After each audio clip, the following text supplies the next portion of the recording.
Have you ever heard of the saying, tall fences make for good neighbors? Many times it's true. Well, hopefully not many times, but sometimes it's true. Tall fences make for good neighbors.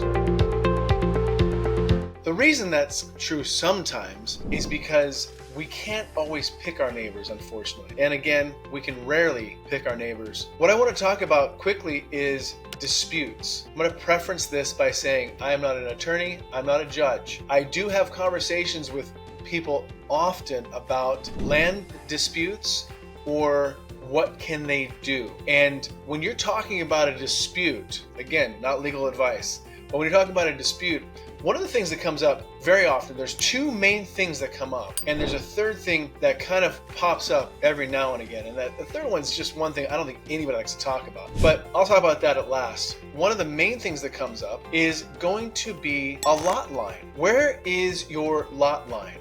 You can look at the plat map and you can look to see what does the plat map say. You can look at the county, you can look at the records. When you're looking for the lot line, one of the main things that you're going to have to pay attention to is where does the property start? Where does the property end?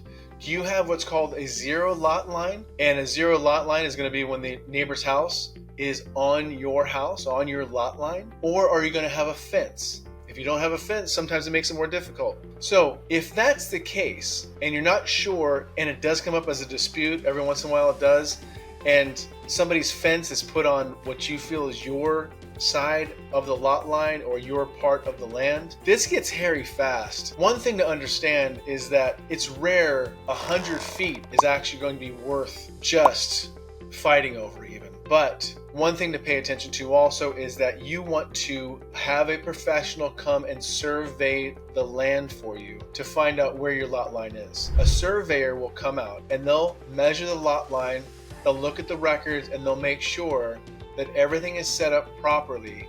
And if it's not, you got to take it from there. And it can get ugly or not. It's going to be entirely up to the individuals. The next piece is going to be trees. So trees are interesting, and I'll tell you what, talk about tall fences making for good neighbors. Trees are a tough one. One of the main things I've seen over and over again is when a tree is hanging over the fence. The branches are hanging over the fence. And I've seen this many different ways.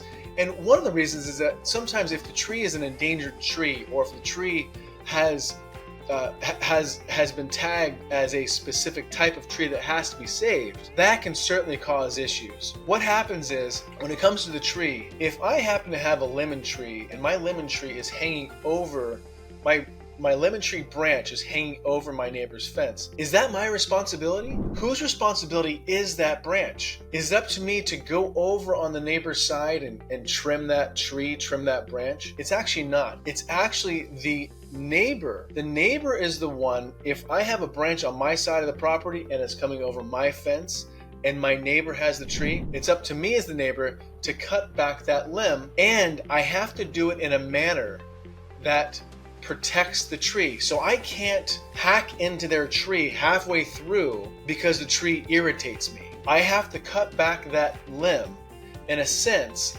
that safeguards my home and my part of that fence from that tree limb. It's up to me as the neighbor. So that could be why they say that tall fences make for good neighbors. Now the third one, and kind of the most unthought of, and none of us want to think about this, but invasion of privacy with cameras specifically. Now this one, I've had this call not super often, and this one will go straight to an attorney because I want to refer them to somebody who's going to be able to take care of them properly, because there's a lot of different moving parts to this. But sometimes people will have cameras pointed in different directions, and regardless of how you look at it, it's just creepy and it's not cool and it's not okay.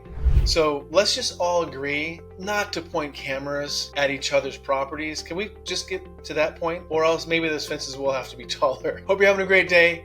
Give me a call if you need me. Talk to you soon.